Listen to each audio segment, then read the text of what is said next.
the nastiest, grossest mess that you've ever seen in your life, and then you gotta let that big wad dry, or just pitch it. I've been there, done that. I learned hard the way.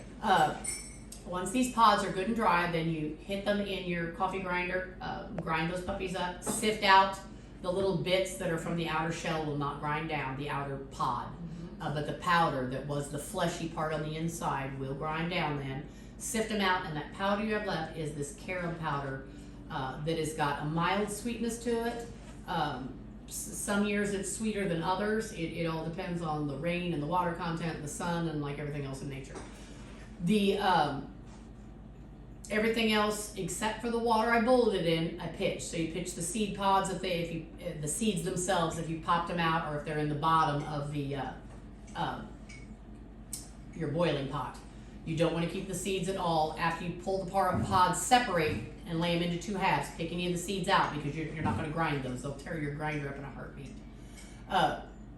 It's just the squishy guts that held the seed in place inside the pod. So if you think of like a pawpaw, think of the outer skin. You think of the flesh is what you're wanting to eat. You're not going to eat the seed. You're not going to eat the seeds on these. You're not eating the outer skin of the shell, but that flesh that holds that skin in place is what this is made from.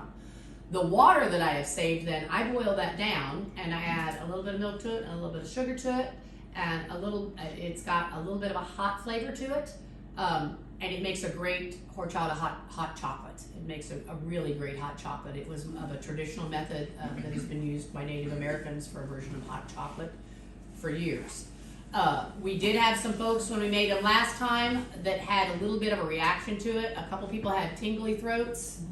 And so make sure you try just a little bit at first to make sure it doesn't I've never had any trouble with it and never knew of anybody that had, but people can have an allergic reaction to anything. So there is